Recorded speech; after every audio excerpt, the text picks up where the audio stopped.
अध्यात्म क्या है इसके लिए कुछ उत्तर मिले। और मेरा आज सच कहूं तो यही मन था कि इस विषय को ही अपनी चर्चा का विषय बनाया जाए।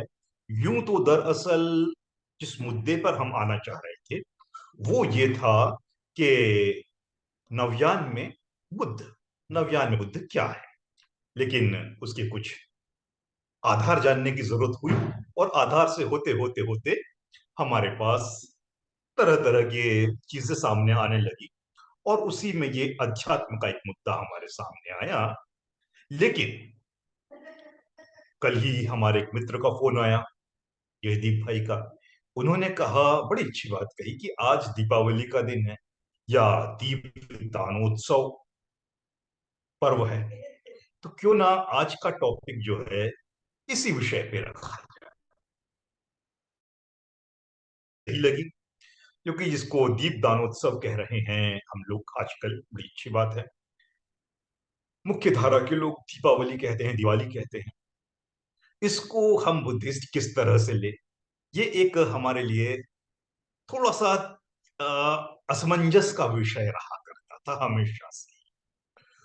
और ये एक ऐसा मुद्दा है जैसे नवयान पे जब हम चर्चा करते हैं, बुद्धिज्म के अलग अलग पक्षों पर जब हम चर्चा करते हैं, तो एक चीज हमने देखी है कि नवयान हो या बुद्धिज्म हो, कोई भी बात हो, ये जो है एक वैश्विक धर्म है, वैश्विक विचारधारा है। तो इससे कोई फर्क नहीं पड़ता कि कोई यूरोप में बैठा हुआ है या अमेरिका में बैठा हुआ है, थाईलैंड में है या इंडिया में। अध्ययन जब हम करने लगते हैं तो हमको वही चीज जानना हर एक के लिए बड़ा महत्व का होता है, हर एक के लिए उतना ही उपयोगी होता है। हालांकि मैं ये बात हमेशा कहते रहा हूं कि भारतीय लोगों की ज्यादा बड़ी जिम्मेदारी हो जाती है और उनकी समझ ज्यादा अधिक होनी चाहिए भारतीय होने के नाते। क्योंकि उनको दिन ब दिन जिस धर्म से या जिस मुख्य धारा से सामना करना पड़ता है, वो बाकी देश के बौद्धों को या गैर बौद्धों को नहीं करना पड़ता है। तो हमारी समझ थोड़ी ज्यादा स्पष्ट होनी ही चाहिए, ऐसा हम अनुरोध हमेशा करते हैं। साथ ही लेकिन आज की जो बात है, आज का जो टॉपिक आ रहा है, ये बुद्धिज्म के वैश्विक परिप्रेक्ष्य पे न होते हुए एक क्षेत्रीय परिप्रेक्ष्य पर है, या एक तरह से एक देश के परिप्रेक्ष्य पे हो गई बात।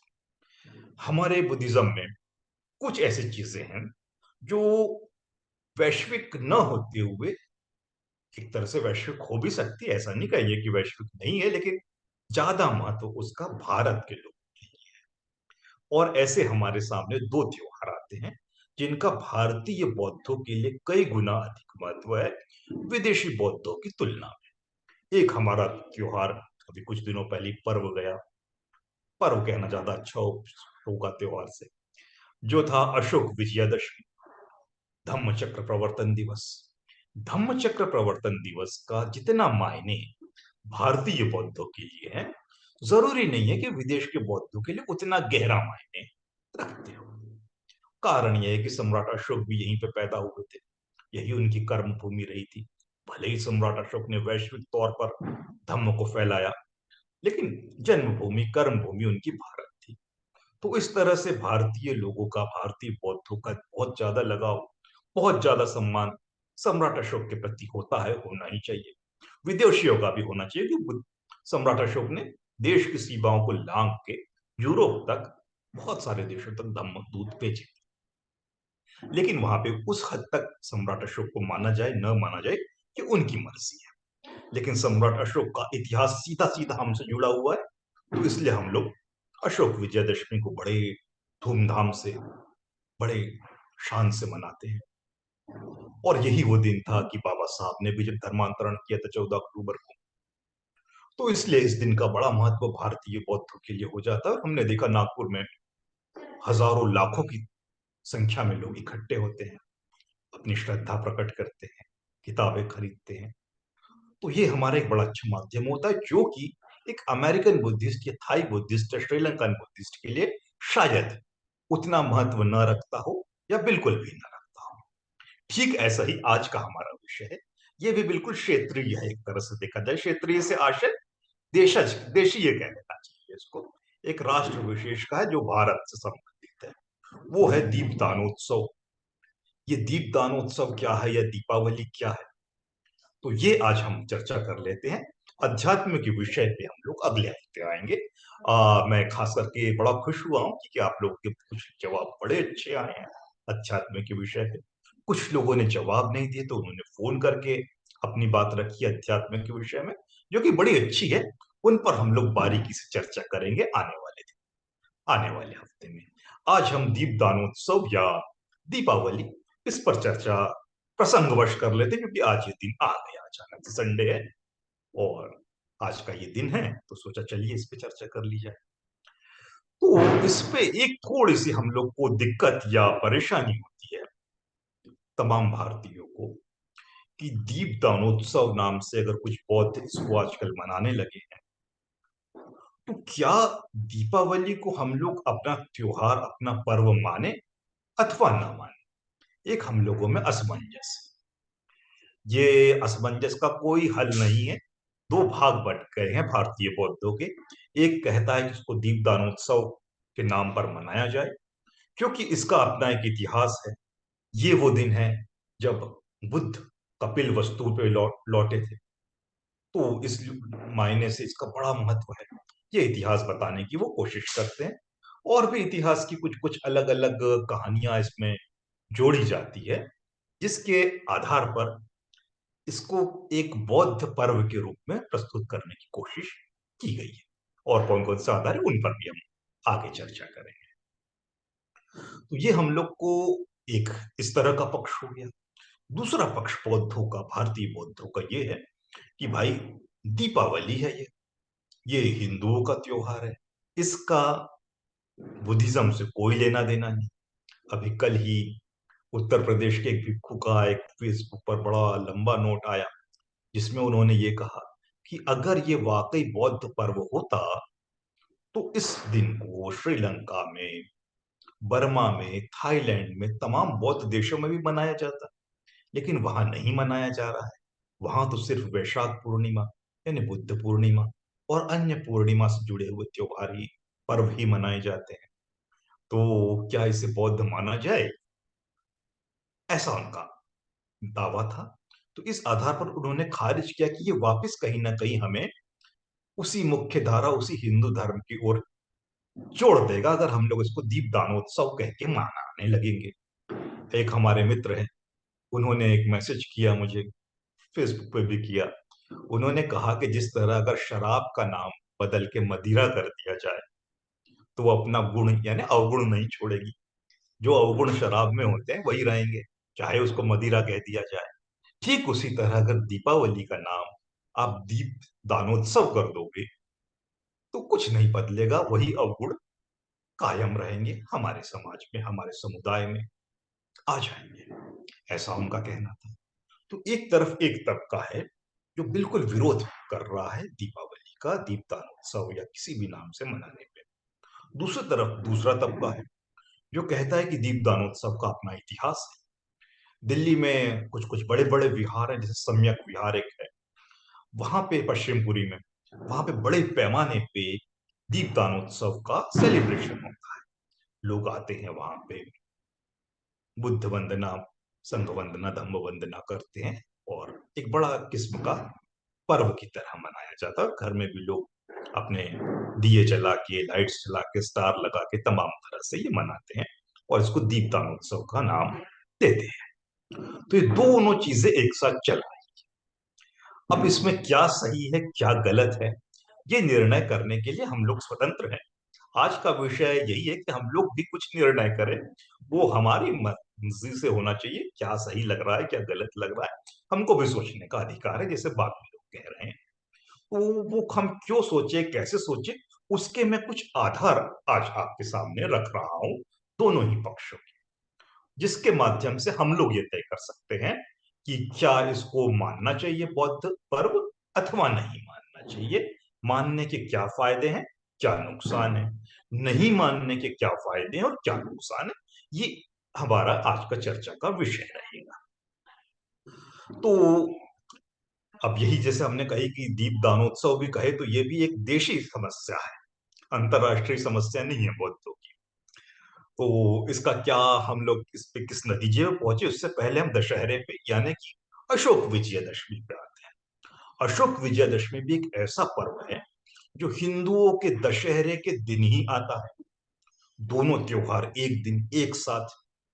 वहां पे हिंदू लोग रावण को जलाते हैं और बौद्ध लोग इसकी अपने विधि से इसका पालन करते हैं। तो इसमें ज्यादा कॉन्फ्लिक्ट इसलिए नहीं होता है क्योंकि जो अशोक विजयदशमी का त्योहार है वो हमारे लिए मिथक नहीं है। अशोक ने इस दिन धम्म प्रचार शुरू किया था या धम्म घोष शुरू किया था संभवतः। इसीलिए शायद दिए जलाए गए होंगे शहरों में, नगरों में, और धम्म प्रचार आरंभ हुआ होगा, धम्मोपदेशना शुरू हुई होगी। इसका थोड़ा सा तार्किक आधार हमारे सामने है। आधार क्या है? क्योंकि ये हमको इतिहास में, मतलब उल्लेख है इसका। श्रीलंकन ग्रंथों में जाएंगे तो हमको इसका उल्लेख मिल जाएगा, तो इस आधार पर इसको माना जा सकता है। और इस आधार को और अधिक पुष्टि इस बात पे मिल गई क्योंकि 14 अक्टूबर 1956 को बाबा साहब ने जब 5 लाख अनुयायियों के साथ धर्मांतरण कर दिया तो वो इतिहास का दूसरा मील का पत्थर हो गया। तो उस पत्थर को तो कोई नहीं डिगा सकता है। अब वो जो मुनर जो कहना चाहिए कि चंद्रमा के कैलेंडर के हिसाब से वो जो दिन आ रहा था, हिंदुओं का दशहरा उसी दिन पड़ा था। और इसी वजह से ये हमेशा एक ही तारीख को दोनों त्योहार या दोनों पर्व या एक पर्व एक त्योहार कह दीजिए होता रहेगा, क्योंकि चंद्रमा की गणना पे है। चंद्रमा की डेट जो होती है सोलर सोलर कैलेंडर की तरह फिक्स नहीं होती है कि भाई 14 अप्रैल मतलब 14 अप्रैल, ऐसा। सोलर की गणना अलग होती है, चंद्रमा की गणना अलग होती है, इसलिए डेट दोनों की बदल जाती है। एक इसमें फिक्स्ड हुआ करती है, सोलर कैलेंडर में वो नहीं होती है। जैसे उदाहरण के लिए अगर गणना की जाए, काल गणना की जाए तो बुद्ध का जन्म 14 अप्रैल को हुआ था।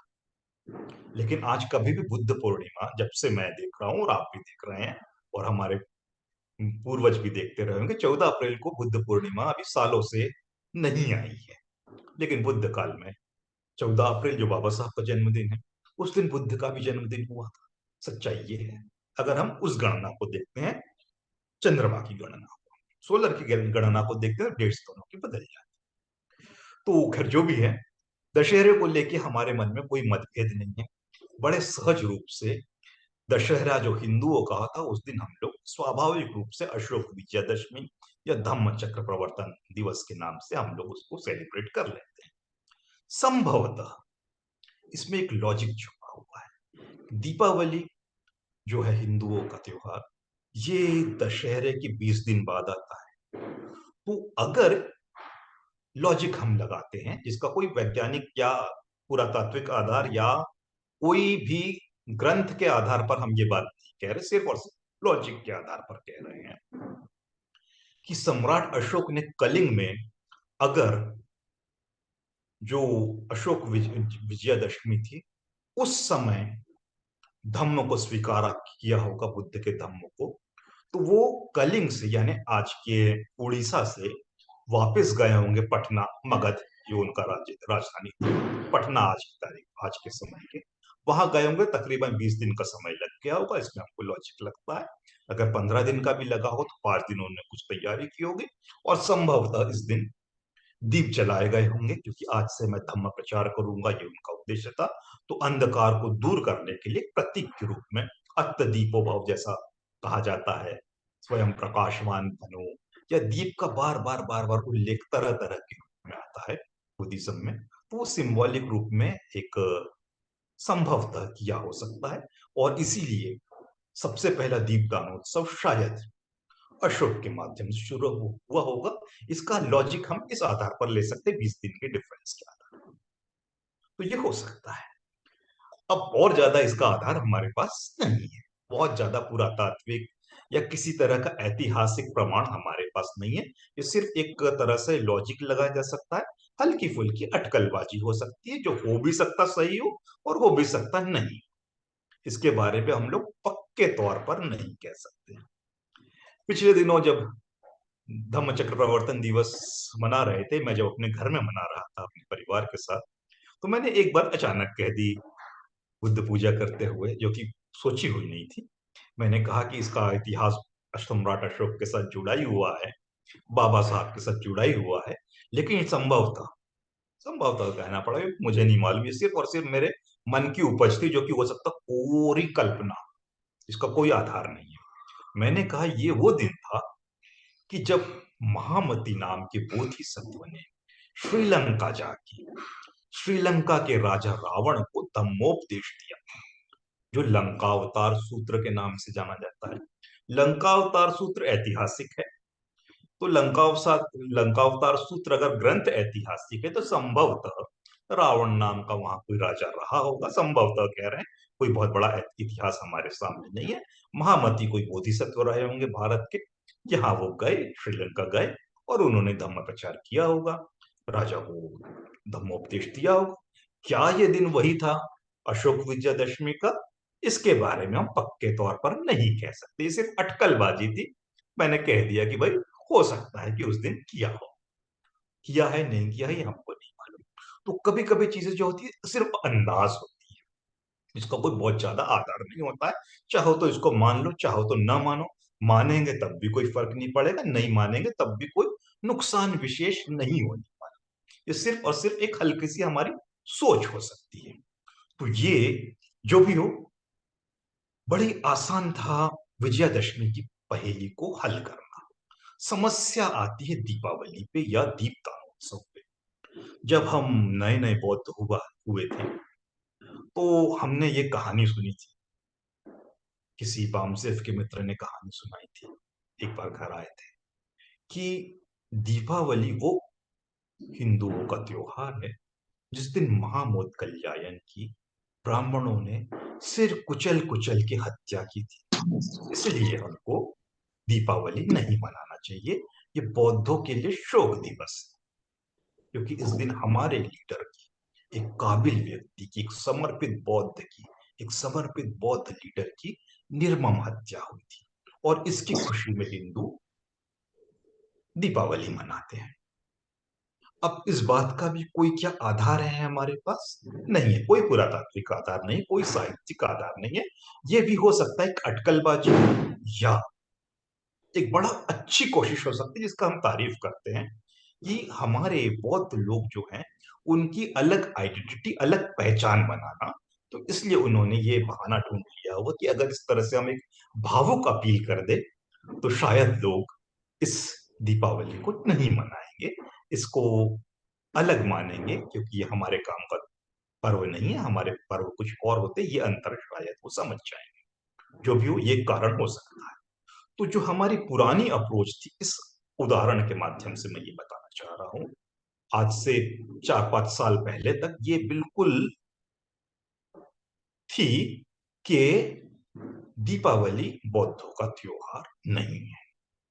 अब ये पिछले 4-5 सालों में ये चलन बढ़ा है कि अचानक लोग कहने लगे कि दीपदानोत्सव है, ये बौद्धों का त्योहार है, और इसको इस रूप में मनाया जाना चाहिए। तो ये नई धारा अभी अभी आई है, बहुत पहले से नहीं थी। अब ये हम इस विषय पे आते हैं कि भाई क्यों कुछ बौद्ध इस दीपदानोत्सव या दीपावली के त्योहार का विरोध किया करते थे कि ये हमारा नहीं है। उसके पीछे कारण क्या था, क्यों उनको विरोध करना पड़ा था? तो पहले हम इसको समझ लेते हैं। विरोध करने के पीछे भी बड़ा स्वाभाविक कारण था। स्वाभाविक कारण ये था कि बौद्धों के साथ एक हमेशा एक समस्या रही है आधुनिक समय में भारत में, कि हमारी कोई पहचान नहीं। भारत में मुसलमानों की अपनी स्पष्ट पहचान है, ईसाइयों की पहचान है, सिखों की पहचान है, हिंदुओं की तो पहचान है ही, उनको तो कुछ, क्योंकि बहुमत में है, वो बहुसंख्यक है, तो बड़ी अच्छी उनकी पहचान है। बौद्धों के साथ ये समस्या हो जाती है कि बौद्ध क्या है कोई जानता ही नहीं। तो बौद्ध को सामान्य लोग, चाहे वो मुसलमान हो, चाहे वो क्रिश्चियन हो, चाहे वो सिख हो, और हिंदू तो है ही, समझ लेते कि ये भी एक तरह से हिंदू ही है। भाई ठीक है, ये किसी और देवी देवता की पूजा करते हैं, हम लोग किसी और देवी देवता की करते हैं, लेकिन है हिंदू धर्म का अंग ही। और ये इतने पक्के तौर पर हमारे देश के सभी धर्मों के बीच में ये बात बैठ चुकी है कि बुद्धिस्ट आइडेंटिटी के साथ अपनी क्लेम कर पाना बड़ा मुश्किल होता है। ऑफिस में जब हम अपनी आइडेंटिटी बताते हैं कि हम बौद्ध हैं, तो लोग उसको बहुत गंभीरता से, बहुत सारे लोग नहीं लेते हैं। वो यही सोचते हैं कि चलो ये तो कुछ ऐसा ही होगा, जैसे जैन होते हैं कि नाम के लिए एक धर्म है लेकिन होते हिंदू ही हैं, तो बौद्ध भी ऐसे ही होते होंगे। तो उस तरह से हमारी वो पहचान नहीं बन पाई। तो इसका विरोध करने के पीछे सबसे बड़ा मकसद यही था हमारे लोगों का, कि हमारी एक पृथक पहचान बन जाए, एक इंडिपेंडेंट आइडेंटिटी बन जाए, कि नहीं भाई बौद्ध कुछ अलग होते हैं, जो अलग पर्व मनाते हैं, इस दिन से उनका कोई लेना देना नहीं। ये एक बड़े अच्छी सोच रही होगी, रही है, और कोई सोच नहीं थी। एक ये पहली पहचान थी, कोशिश थी। दूसरी, भाई अलग पहचान क्यों बनाना चाह रहे थे हमारे लोग? अलग पहचान इसलिए बनाना चाह रहे थे क्योंकि जब तक हमारी अलग पहचान नहीं होगी, हम लोगों में एक आत्मविश्वास, हमारी पहचान ही सब आत्मविश्वास होती है। अगर हमारी पहचान ही खत्म हो जाए, तो क्या हम पे आत्मविश्वास आएगा? बिल्कुल नहीं आएगा। तो वो हम में कॉन्फिडेंस, सेल्फ कॉन्फिडेंस की हमारी आइडेंटिटी क्या है, इसके चलते हमारे पुराने लोगों ने, एक पीढ़ी ने इस त्योहार का, इस पर्व का विरोध किया कि भाई दीपावली हमारा नहीं है। अब इसमें मुश्किलें आने लगी। प्रयास तो उनका बड़ा अच्छा था, लेकिन अधिकांश हम में से लोग, जिसमें मैं भी एक शामिल हूं, हम हिंदू बहुल क्षेत्रों में रहते हैं। पड़ोसी पड़ोसी तमाम लोग आसपास के हिंदू होते हैं। तो एक बौद्ध के लिए दीपावली में अगर वो दीपदानोत्सव न मनाए तो बड़ी मुश्किल हो जाती। जब उसके घर में कोई सीरीज नहीं दिखता है, स्टार नहीं दिखता है, तो लोग अड़ोसी पड़ोसी पूछते हैं कि ये क्या है, आपके घर में क्यों नहीं है? फिर उनको जवाब दो कि भाई ये हमारा नहीं है, इसलिए हम नहीं मनाते। बड़ी मुश्किल हो जाती है कि 50 लोग आएंगे, 50 लोग एक ही सवाल करेंगे, जवाब देते देते थक जाते हैं। तो हम जैसे लोगों ने बहुत संघर्ष किया है, इसमें मैंने खुद भी किया है, कि हम लोग नहीं मनाया करते थे, ये लाइट वाइट नहीं रखते, तो बड़ी परेशानी हुआ करती, जैसे कई लोगों को। वो इसमें एक अजीब सी परेशानी होती कि अकेलापन हो जाता है, कि आइडेंटिटी एक ऐसी बन जाती कि बाप रे ये कोई अलग है। तो एक नेगेटिव आइडेंटिटी बन जाती है, जिसके चलते हम लोगों को बड़ी मुश्किल होती है, सामान्य इंसान को। दूसरी ये चीज होती है कि भाई कभी कभी ऐसा होता है कि भाई ये लगता है कि व्यावहारिकता के नाते, रिश्ते नाते पड़ोसी से बनाना मजबूरी होती है। व्यवहारिकता के नाते क्या किया जाए, वो एक टेंशन होता है। कैसे हम अकेले विरोध कर दें, इतने बड़े माहौल में जब रह रहे हैं और एकमात्र किसी का घर है, तो उसको साहस, घबरा जाता है वो व्यक्ति, और उसको अकेलापन लगने लगता है। तो सोचता है कि व्यावहारिकता के नाते हमको कुछ ना कुछ तो करना चाहिए। और यहीं से ये दूसरा रूप हमारे सामने आने लगा है कि क्या किया जाए। हमने पिछले दिनों वाद संवाद प्रतिवाद की बात की थी, कि कोई भी आंदोलन होता है पहले उसका विरोध होता है, और विरोध होने के बाद जब विरोध करने वाले हारने लगते हैं, जीत नहीं पाते हैं, तो फिर वो संवाद करते हैं कि भाई चलो तुम्हारी बात भी हम थोड़ी मान लेते, तुम हमारी बात मान लो, और तालमेल करके किसी तरह से हम अपनी आइडियोलॉजी, अपने धर्म, अपनी विचारधारा, अपनी संस्कृति जो भी है उसको आगे चलाएंगे। तो अभी हमने वाद प्रतिवाद संवाद को एक अलग एंगल से देखा था पिछली बार, हमारे विरोधियों के एंगल से। इस बार हम अपने एंगल से देखते हैं।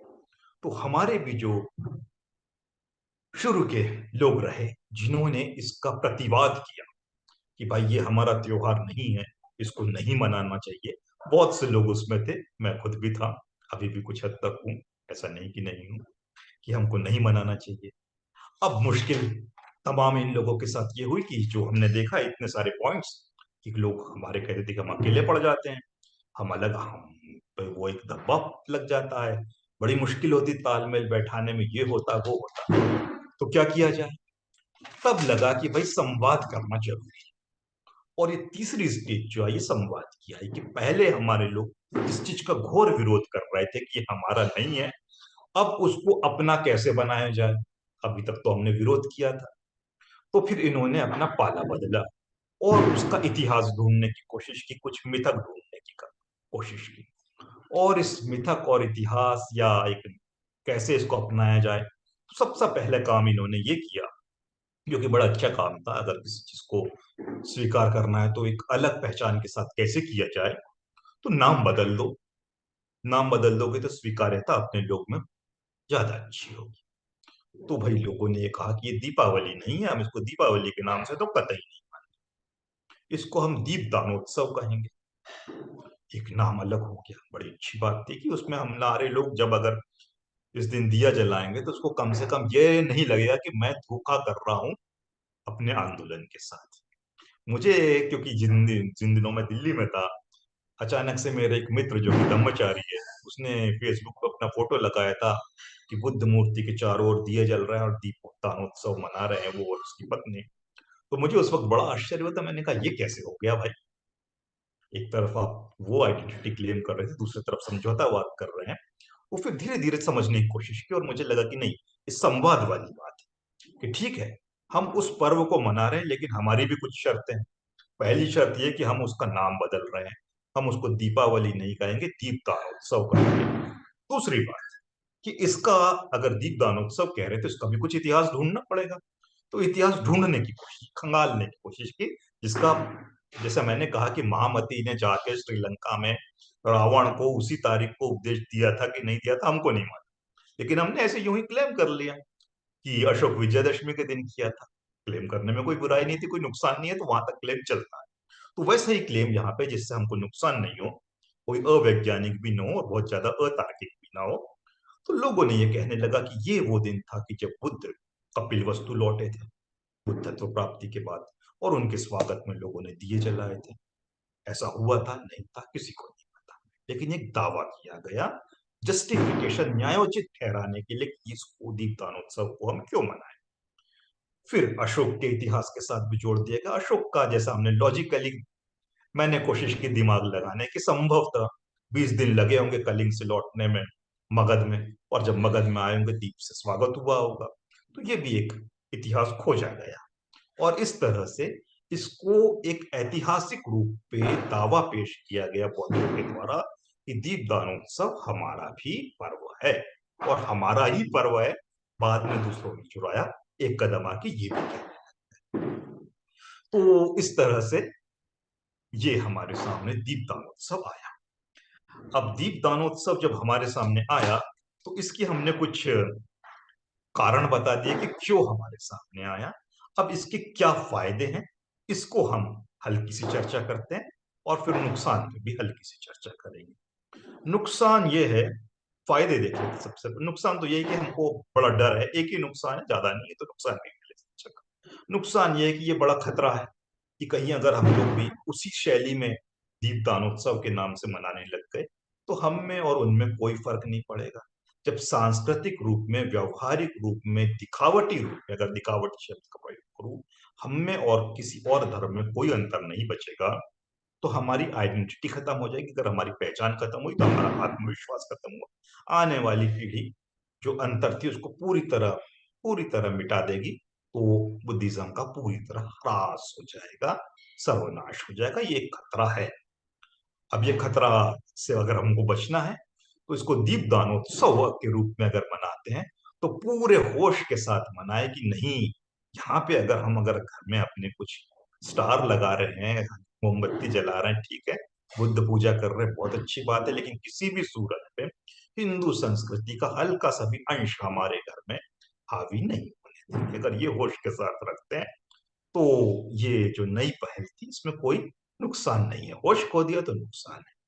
अब इसके फायदे देखते हैं। फायदे सिर्फ सबसे बड़े यही है कि व्यावहारिक रिश्ते निभाने में थोड़ी आसानी, काफी आसानी हो जाती है। अगर सबके घर में स्टार लगे हुए हैं, आपने भी लगा दिया, तो आपके ऊपर जो एक अलग सा वो धब्बा लगना था, एक अलग पहचान बननी थी, एक नेगेटिव, उससे बच जाते हैं। तो हमको स्वीकार्यता मिल जाती है, बिना अपनी विचारधारा खोए, बिना विचारधारा खोए। अब उसमें कोई विचारधारा खो दे तो ये बहुत बड़ी गलती है, वो नहीं करना चाहिए। तो ये कायम रख पाते हैं, तो ये बड़ा इजी हो जाता है। दूसरा फायदा इसमें ये होता है, घर में कभी कभी छोटे बच्चे होते हैं, जैसे हमारे ही घर में है, हमारी रोशनी, सबके घर में लाइट देखा, इसने कहा पापा हम भी लगाएंगे स्टार लाइट का, चलो बिल्कुल लगा देते हैं। घर में एक स्टार लटका दिया, थोड़े सा कुछ कुछ चीजें, वो मोमबत्ती जला दी, बच्चा खुश कि सबके घर में, हमारे घर में। तो बच्चे को मायूस होने से अगर हमने बचा लिया, बहुत बड़ी उपलब्धि है। क्योंकि अगर हमारा बच्चा हमारे विचारधारा की वजह से मायूस हो गया, तो हम जीते नहीं, हम हार गए। वो बच्चा बड़ा होगा तो इसका बदला लेगा। उसके मन में अगर एक टीस आ गई कि मुझे ये चीज नहीं करने दी जा रही है घर में, तो वो बड़ा विद्रोही बन जाएगा आगे चल के, और फिर वो सारे कर्मकांड ढकोस ले घर पे थोप देगा, जो कि बड़ा नुकसानदायक। इसलिए धम्म प्रचार कभी करते समय ताकत का प्रयोग, बल का प्रयोग, अपनी उम्र का धौंस, अनुभव का धौंस ये कभी नहीं दिखाना चाहिए। क्योंकि धौंस जिता के दिखा के हम थोड़े समय के लिए सफल हो जाएंगे। जिस पर धौंस जमा रहे हैं, जैसे ही वो हमारे से समान बलशाली या हमसे ज्यादा ताकतवर हुआ, वो हमारी सारी चीजों को खारिज कर देगा, क्योंकि आपने धौंस के बल उसको दबाया था। अगर उसका दिल जीतते हुए बताते तो कभी विद्रोह नहीं करता, उसको स्वीकार। तो ये एक चीज बड़ी अच्छी है कि इसमें हम लोग, घर में भी कोई परेशानी नहीं होगी। अगर हमारा बच्चा है, कुछ है, खुश हो भी खुश, हम भी खुश, और हमारी आइडियोलॉजी समझो। इसका ये फायदा है। लेकिन अब यहां पर बहुत बहुत बहुत जागरूक होने की कोशिश करना है कि भाई चलो, दीपावली दीपोत्सव मान के क्लेम कर रहे हैं, कर लिया, उसमें कोई बुराई नहीं। गलती से ऐसा ना हो कि एक क्लेम शुरू हुआ या एक हल्की से हमने अपना दरवाजा खोला तो फिर खिड़की भी खुल गई, रोशनदान भी खुल गया, पूरे घर में कचरा आ गया। बिल्कुल नहीं। तो इसके लिए सावधानी बरतना जरूरी है कि अगर दीप दानोत्सव हम स्वीकार करते हैं, तो भूल के भी धनतेरस के चक्कर में ना पड़े, क्योंकि दिवाली से पहले धनतेरस आता है, नरक चौदस आता है, भाई दूज आता है बाद में। इन सारे त्योहारों को बाय बाय से हमारा कोई लेना देना नहीं। बिल्कुल स्पष्ट हमको होना चाहिए पहचान। हमारे लिए अगर दीप दानोत्सव है तो ठीक है, दीप दानोत्सव मना लेंगे, लेकिन बाकी चीजें नहीं। दूसरी चीज जो हम बौद्धों को विशेष रूप से ध्यान देनी चाहिए, हमारे ऊपर एक बहुत बड़ी जिम्मेदारी है। हम एक जो बुद्ध का था, बाबा साहब ने हमें दिया, इतनी बड़ी जिम्मेदारी है हमारे कंधों पे। उसको जब कोई जिम्मेदारी लेता है ना, तो उसकी बहुत सारी उसमें जागरूकता होने की जरूरत है। जागरूकता कोई बहुत बड़ी गड़बड़ हो सकती है। हमारे लोग अक्सर जागरूकता खो देते हैं। बुद्ध पूर्णिमा मनाना है, 14 अप्रैल मनाना बड़ी अच्छी बात है, लेकिन उसकी कुछ डिसेंसी, कुछ शालीनता, कुछ शिष्टता होनी चाहिए। अगर हम भी हमारे पर्व बिल्कुल उसी तरह मनाने लग गए जैसे पारंपरिक या मुख्य धारा के लोग अपने त्योहारों को मनाते हैं, मनमाने पटाखे फोड़ रहे, मनमाने डीजे बजा रहे, ध्वनि प्रदूषण, वायु प्रदूषण, हर किस्म के गलत काम, तो हम में और उनमें अंतर क्या रह जाएगा? सिर्फ हमारा सिंबल अलग हो जाएगा या हमारा दिन अलग हो जाएगा? कल्चर तो हम वही कर रहे हैं। तो इस कल्चर से हमको बचना चाहिए। ये बड़ी जागरूकता के साथ अगर हमारे लोग अपने पर्व को एक नई संस्कृति के साथ मनाएंगे, ये समझना हमारे लिए बहुत जरूरी है। और इसमें हमको कुछ कुछ करने पड़ेगी कोशिश। जैसे उदाहरण के लिए, किसी कीमत पे पटाखे नहीं, दुनिया फोड़ रही, फोड़ने दो। अगर हमारे बच्चे को भी हमने बचपन से सिखाया कि प्रदूषण के क्या नुकसान होते हैं, गारंटी है बच्चा हमारी बात बड़ी सहजता से मान लेगा। दबाव देने की कोई जरूरत नहीं, जोर जबरदस्ती कोई नहीं। प्यार से समझाओ कि बेटा, इससे पक्षी मरते हैं, दिल्ली में पक्षी अंधे हो रहे हैं प्रदूषण के चक्कर में, इस हद तक प्रदूषण हो चुका है। तो हमारी कुछ जिम्मेदारी है प्रकृति के प्रति, हमारी जिम्मेदारी है आस पड़ोस के लोगों के प्रति। बूढ़े लोग हैं, रोगी हैं, छोटे बच्चे हैं, बड़ी तकलीफ होती है उसे। तो इस चीज को अगर हम इस रूप में समझाते हैं, तो सहज रूप में हमारे बच्चे बड़े अच्छी तरह समझ सकते हैं। तो हमको ये कोशिश करके प्यार से, पटाखा किसी कीमत पर नहीं, ध्वनि प्रदूषण किसी कीमत पे नहीं, डीजे वीजे किसी कीमत पर नहीं, अगर ये हम लोग करते हैं तो बड़ा अच्छी तरह से हमारी एक कल्चर है, हमारा एक संस्कृति को हम पेश कर पाएंगे। बाकी धर्म के लोग कि अरे बाप रे, ये लोग अपना पर्व कितनी शालीनता से, कितनी शिष्टता से मनाते, और एक तरफ हमारे लोगों को देख लीजिए, उनके लोगों को उनका कैसे मनाने। धीरे धीरे वो आपके धर्म के प्रति आकर्षित होते जाए। ये बहुत बड़ी विशेषता होती है। अगर एक आदर्श पद्धति से अपने घर के कोई भी बौद्ध कार्यक्रम करते हो, किसी भी धर्म का व्यक्ति जब आपके घर में आता है, वो प्रभावित हुए बिना नहीं रहते, बिल्कुल नहीं रह सकते। मेरी अपनी शादी में जब अलग अलग धर्मों के हमारे दोस्त, ऑफिस के कर्मचारी हमारे यहाँ आए, बड़े प्रभावित हुए कि अरे बाप रे, इस तरह से होती है आपकी शादी, बड़ा मॉडर्न तरीका है। कोई बारात नहीं आई, कोई घोड़ा नहीं आया, कोई ये नहीं, कोई वो नहीं, कोई वो नहीं। और कितने शांति से और कितने अच्छे से, कितना और कितनी जल्दी ये हो गया पूरा चीज। तो लोगों को बड़ा अच्छा लगा, लोग आज तक तारीफ करते हैं और आज तक याद। तो वो हमारा धर्म को एक आइडेंटिटी हमको बनाना पड़ता है। अगर वो हमारे कल्चर के माध्यम से हम बना ले, बड़ा प्रभाव होगा। हमारे ऑफिस में दिल्ली में जिन दिनों था, वो जब किसी कर्मचारी की मृत्यु हो जाया करती तो हमारे बड़ा अच्छा, हमारी संस्कृति थी कि सर उसके लिए एक तरह से प्रार्थना कह दीजिए या जो भी कह दीजिए, उनको याद करने के लिए अलग अलग धर्म के हम ही कर्मचारियों से आके बातें अपने अपने धर्म की रखते थे। तो जो हिंदू थे वो गीता का पाठ करते थे, सिख जो थे वो अपने मुझसे गुरु ग्रंथ साहिब से पढ़ते थे, मुस्लिम लोग कुरान का पढ़ते थे, और क्रिश्चियंस अपनी बाइबल से पढ़ते थे। बुद्धिस्ट चूंकि मैं अकेला ही था हमारे ऑफिस में, के माध्यम से मैं अपनी बातें रखता था कि किस तरह से शोक सांत्वना दी जाए। तो एक चीज मैंने बड़ी अच्छी देखी कि जैसे ही जब सब लोग अपने अपने धर्म की बात रखते थे और चले जाते थे, जब मुझे रखने का मौका मिलता था बौद्ध धर्म का, अगर मैं कोई भी एक छोटा सा सूत्र पढ़ता था जो अंतिम संस्कार के समय या मृत्यु के समय पढ़ा जाता, सब पे सत्ता संखार, हाँ वो जो है अनिच्चा निच्चा निच्चा।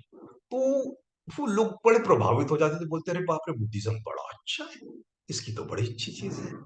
तो हमारी ये फर्ज बनता है कि जब हमको मौका मिले, हम उसके उस पक्ष को दिखाए जिसकी ये चलते तमाम धर्म के लोग हमसे आकर्षित हो जाए और बोले बाप रे बाप, आपके धर्म तो सर्वश्रेष्ठ है, बहुत अच्छा है, हमको बहुत अच्छा लगता है। वो कन्वर्ट नहीं होने वाले आपके के बाद से, लेकिन उनका दिल और दिमाग खुलेगा बुद्धिज्म के लिए। वो पहली स्टेप होती है ट्रांसफॉर्मेशन या कन्वर्जन की। वो पहली स्टेप हमको, पहली सीढ़ी हमको उनके लिए खोलना चाहिए। तो ये हमारे लिए बड़ा अच्छा मौका होता है। ये अगर हम इस तरह से करें कि हम ये गलत तरीके से किसी भी त्योहारों को, पर्वों को बनाना छोड़ते हुए एक शिष्ट शालीन पद्धति से मनाएं, और एक पटाखे जैसी चीज, शिवाकाशी जहाँ पे इसका उत्पादन होता है, प्रोडक्शन होता है पटाखों का, छोटे छोटे बच्चे, 14 साल से कम उम्र के बच्चों को पटाखों की फैक्ट्रियों में काम करने लगाया जाता है। बेचारों की त्वचा खराब हो जाती है, आंखें अंधी हो जाती है, और उस पटाखे को हमारे लोग जलाते हैं बड़ी खुशी से। चाहे वो 14 अप्रैल को जलाए, चाहे दीपावली को जलाए, एक ही बेवकूफी है ना। शोषण के ही तो हम भाग बन रहे हैं ना, अगर उस चीज को ऐसे ही ले लेते हैं तो पटाखे कभी नहीं, किसी कीमत पर नहीं, इसका मानवीय पक्ष के साथ हमको पालन करना चाहिए। और रही बात कि मनोरंजन का कोई विरोध नहीं करता, ये नहीं कहना कि बौद्ध है तो भाई बिल्कुल हंसेंगे नहीं, बिल्कुल मुस्कुराएंगे नहीं, कोई डांस नहीं होगा। अरे सब कुछ करो आप, बड़ा मनोरंजन करो, बड़े खुश रहो, लेकिन उसकी एक सीमा होती है।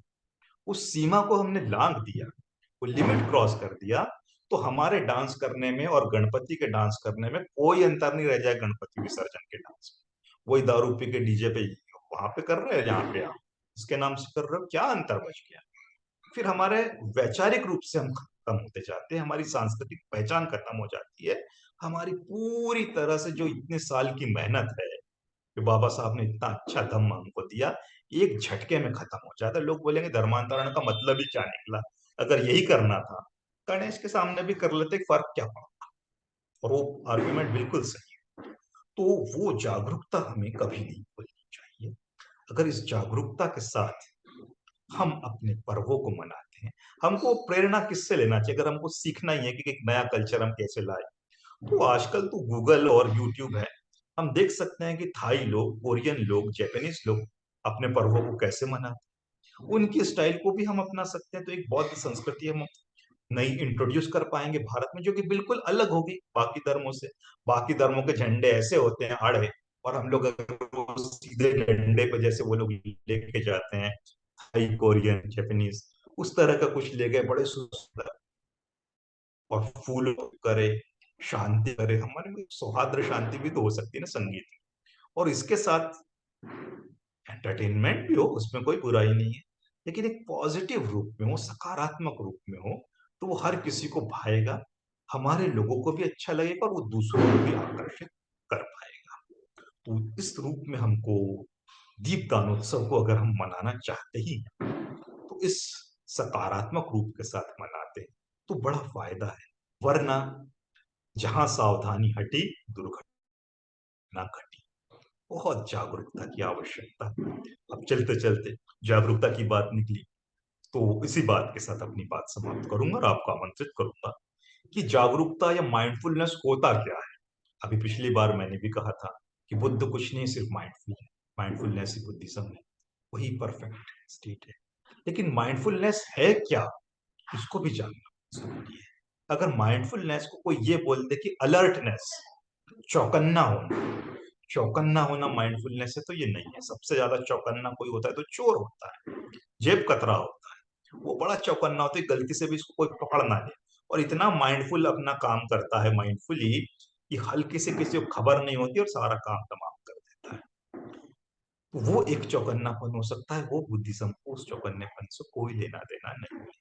दूसरा एक हो सकता है कि अगर हम सजग के रूप में इसको अनुवाद करें, सजग मतलब हर चीज के पीछे बड़ी उसमें जागरूकता हो, कॉन्शियसनेस हो। तो ये उसका कॉन्शियसनेस अगर होगा तो उसमें कर्तव्य बोध होगा।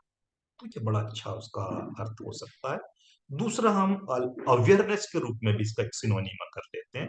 तो अवेयरनेस या जागरूक होने का अर्थ हिंदी में करें, जागरूक होने का मतलब यह है कि हमारे सामने कोई भी बात आ रही है, कोई विचारधारा आ रही है, कोई चुनौती आ रही है, कोई पर्व आ रहा है, कि वो हमारा है कि नहीं है, अगर है तो उसको कैसे मनाएं, ये जागरूकता भी बड़ी जरूरी है। जागरूकता, सजगता, ये बेहद जरूरी है। अमूमन होता यह है कि माइंडफुलनेस के नाम पे लोग सिर्फ और सिर्फ अलर्टनेस सीखते हैं। अलर्टनेस हो जाए, सीख जाए, बड़ी अच्छी बात है। लेकिन सजगता और जागरूकता, ये भी उतना ही महत्व और उससे ज्यादा महत्व रखता है। ये हमें समझना चाहिए। इसी के साथ मैं अभी अपना टॉक यहीं समाप्त करता हूं। तो हम लोग चर्चा के लिए आमंत्रित हैं। अपने विचार आप रखिए, जो भी विचार हो, आपका स्वागत है। क्योंकि मैंने कहा कि आज का जो विषय है, इसमें हम एक कंक्लूजन नहीं पहुंच रहे कि यही सही है, यही गलत है। ये हम लोगों के लिए पूरी तरह से हमको और एक्सप्लोर करना चाहिए, अलग अलग इसके पक्ष खोजना चाहिए। और हम मिलके अगर कुछ कर पाएंगे तो बड़ा अच्छा होगा। हम बौद्धों के साथ एक परेशानी ये हो गई कि जिस तरह से मुस्लिमों का all India Muslim personal law board होता है, क्रिश्चियंस का अपना संगठन होता है, कैथोलिक्स का, प्रोटेस्टेंट्स का, एक ऐसी बॉडी होती है जो डिसीजन लेती है कि भाई हमारे देश में या हमारे धर्म के लोगों के लिए क्या कानून, क्या संस्कृति होना चाहिए, उसको पूरे देश भर में वो लागू करेगी। सिखों का होता है उस तरह से। बौद्धों का ऐसा कुछ भी नहीं है, कोई पर्सनल बोर्ड नहीं है, पर्सनल लॉ बोर्ड नहीं है, कोई एक ऐसा ऑर्गेनाइजेशन नहीं है जो पूरे देश भर के बौद्धों को गवर्न करता हो, कुछ भी। यहाँ इसके अपने कुछ नुकसान भी है, लेकिन इसका फायदा भी ये है कि हम लोग ज्यादा स्वतंत्र हैं, अपने हिसाब से निर्णय लें। तो ये दीप दानोत्सव को किस रूप में समझा जाए, क्या ये सही है, नहीं है, इस पर आप अपने विचार रख सकते हैं। और अगर हम मिलजुल के किसी कंक्लूजन पर पहुंचते हैं, क्योंकि अभी जो मैं कंक्लूजन पहुंचा वो सिर्फ और सिर्फ मेरा निजी है, आप जिस पर पहुंचे वो आपका निजी है।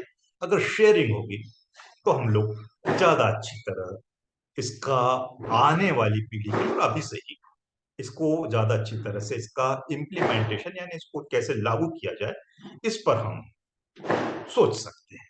तो आपका स्वागत है, अपने विचार रखिएगा। सहमति, असहमति, विरोध, समर्थन, सब कुछ चलेगा। क्योंकि बिल्कुल हम किसी भी एक कंक्लूजन, एक फाइंडिंग पर नहीं पहुंचे हैं। जितना खुले हैं अभी, बड़ी अच्छी बात है। दो मत हमने बता दिए, एक विरोधी पक्ष है, एक समर्थक पक्ष, दोनों के अपने अपने आर्ग्यूमेंट है। अब ये हमारी मर्जी है कि हम किसको माने, किसको नहीं माने, या कोई हमारे पास तीसरा आइडिया आ रहा हो तो और भी अच्छा है, उसके लिए तो और भी स्वागत है। तो आइए, आपका स्वागत है।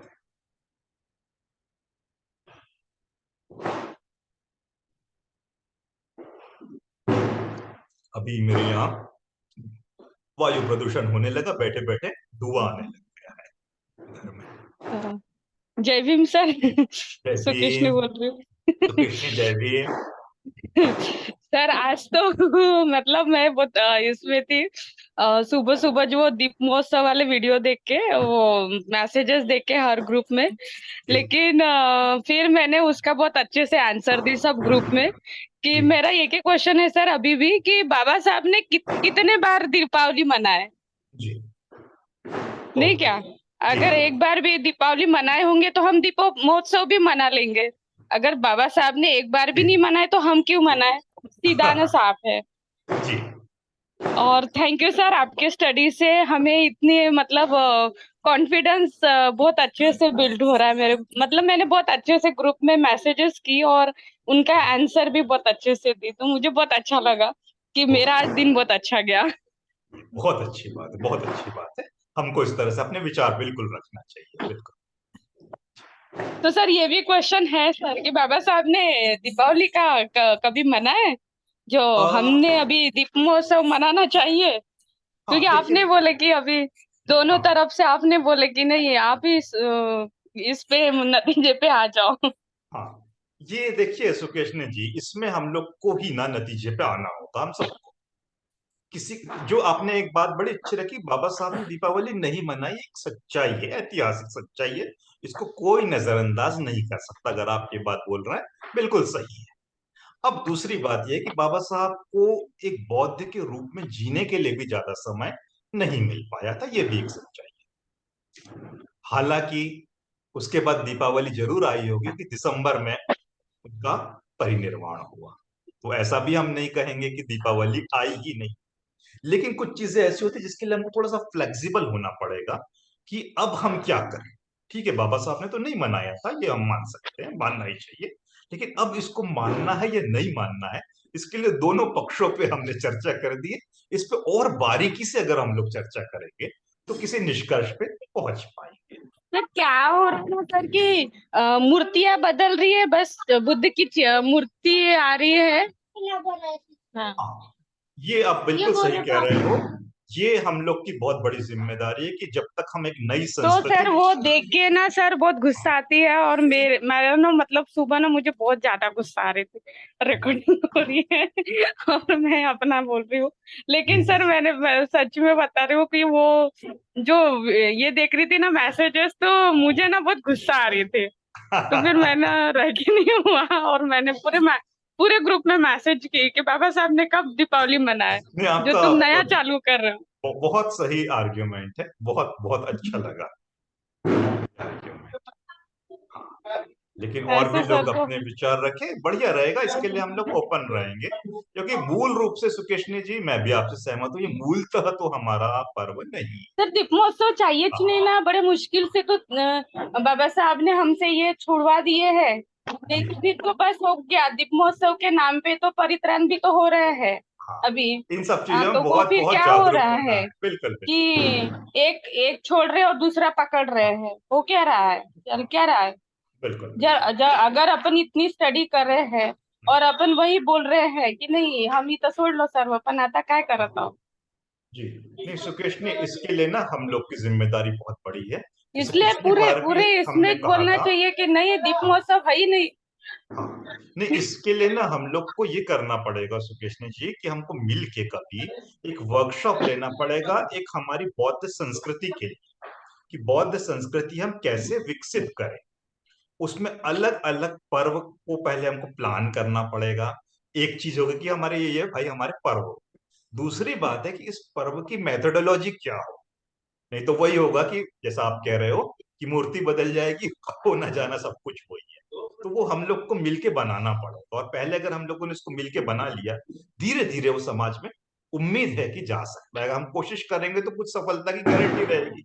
अगर हम भी कोशिश नहीं करें और कोई और तो कर ही नहीं रहा है, तब तो कुछ भी नहीं होने वाला। तो वो हमको सर थोड़ा मुझे सा तब एक ही प्रयास याद करना। आ रहा था कि नवयान है तो अच्छा है। हाँ, तो नवयान को अब इम्प्लीमेंट करने की जिम्मेदारी हमारी है ना, नहीं तो वो सिर्फ टॉप तक ही रह जाएगा। अब उसको जमीन पे कैसे लाए, उसके लिए हमको मिलकर काम करना पड़ेगा। लेकिन सुकेश जी, आपकी एक इस बात से एक तुरंत मेरे मन में जो बात आई, मैं सभी से शेयर करना चाहता हूँ कि मित्रों, मेरी बड़ी इच्छा है कि जो हमारा ये टॉक सीरीज चल रहा है, इसको अलग